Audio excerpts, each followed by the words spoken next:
રચના કરવા વાળા વેદવ્યાસજીએ તો ભાગવતજીની રચના કરી દીધી, આપણા ઉપર કૃપા કરી દીધી. પણ હવે જગતમાં કોઈ ભાગવતના વક્તા બને ને આ ગ્રંથ ગાવા માટે, તો અધિકાર લીલા એમ કહે છે કે તમારી નજરની સામે સુખદેવને રાખજો, કારણ કે એ વક્તાઓનો આદર્શ. અને કોઈને ભાગવત સાંભળવું હોય તો એના માટે આદર્શ આપે છે કે તમે એક આદર્શ રાખજો.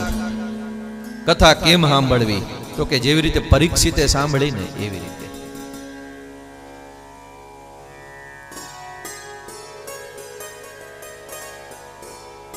આદર્શ જોઈએ વ્યક્તિની સામે કંઈક, કે મારું કાર્ય હું આમ કરીશ.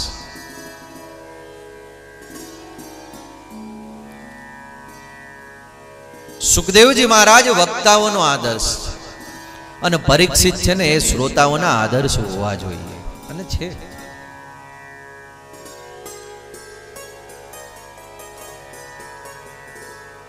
એવો અધિકાર લીલા છે પેલો સ્કંદ ભાગવતનો. સ્કંદ એટલે ભાગ, સાવ સરળ ભાષામાં કહું આપને, પાર્ટ. કે ભાગવતની કથા કેટલા ભાગની અંદર છે? તો 12 ભાગની અંદર છે. એના માટેનો શબ્દ છે સ્કંદ, અને એમાંનો પહેલો સ્કંદ. કથાની શરૂઆત થાય છે અને આયા પહેલા સ્કંદની અંદર મંગલાચરણ થયું છે. કોઈ પણ કથા શરૂ થાય એટલે વક્તાએ મંગલાચરણ કરવું, કારણ કે આપણા મનને સ્થિર કરવા માટે અને ભગવાનની અંદર લગાવવા માટેની જે વિધા છે ને, વિધિ, એ મંગલાચરણ છે. મનની અંદર ભગવાનને પ્રગટ કરવા માટે મંગલાચરણ છે. ભાગવતજીની અંદર કોઈ પણ વક્તા આવશે અને કથાની શરૂઆત કરશે એટલે મંગલાચરણ કરશે. પહેલા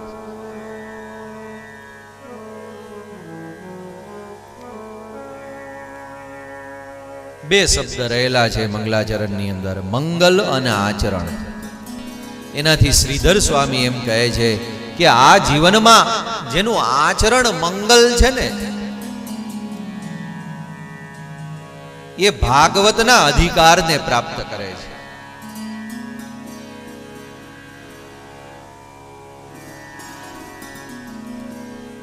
ભાગવતજીના પ્રારંભે અહીં મંગલાચરણની અંદર સત્યમ પરમ ધીમહિ કહી અને ભગવાનને પ્રણામ કરે છે.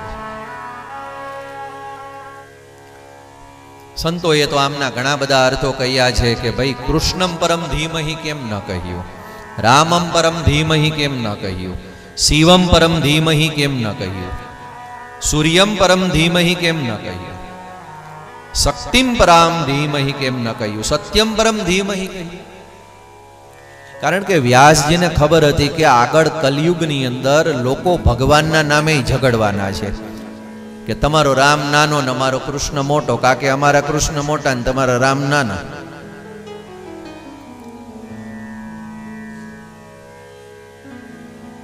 કલયુગની ધર્મની અંદર કેવી દુર્દશા થવાની છે. વ્યાસજી તો ભૂત ભવિષ્ય વર્તમાનનું જાણવા વાળા, એને ખબર છે. એણે વિચાર કર્યો કે જો રામમ પરમ ધીમહિ લખું તો રામાનું જ હોય ને. એ કદાચ એમ કહે આગળ જતા કે ભાગવત એટલે તો અમારો ગ્રંથ છે. કૃષ્ણમ પરમ ધીમહિ લખીએ તો કૃષ્ણના જે સેવકો હોય એ એમ કહે કે ભાગવત એટલે અમારો ગ્રંથ છે. શિવમ પરમ ધીમહિ લખે તો શૈવ હોય એમ કહે કે ભાગવત એટલે અમારો ગ્રંથ છે. દેવીમ પરામ ધીમહિ લખે તો ભગવતીને માનવા વાળા હોય એમ કહે કે ભાગવત એટલે અમારો ગ્રંથ.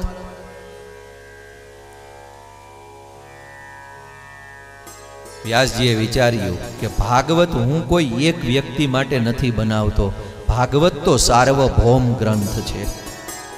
જગતના જેટલા જીવો જેને જ્ઞાન માર્ગે આગળ ચાલવું હોય, ભક્તિ માર્ગે આગળ ચાલવું હોય, કર્મના માર્ગે આગળ ચાલવું હોય, ટૂંકમાં જેને અધ્યાત્મ અને ધર્મના માર્ગે આગળ ચાલવું હોય ને, એના માટે ભાગવત આદર્શ ગ્રંથ છે.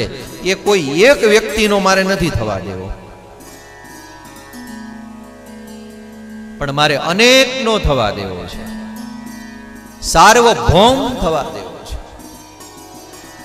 એટલે કોઈ વિશેષ ભગવાનનું નામ ન લખ્યું, પણ સત્યમ પરમ ધીમહિ મંગલાચરણની અંદર લખ્યું. કારણ કે સત્ય સ્વરૂપ ભગવાન તો બધાયના માટે હોય. હું માનતો હોઈએ મારા ભગવાન સત્ય સ્વરૂપ હોય, તમે માનતા હોઈએ તમારા ભગવાન સત્ય સ્વરૂપ હોય.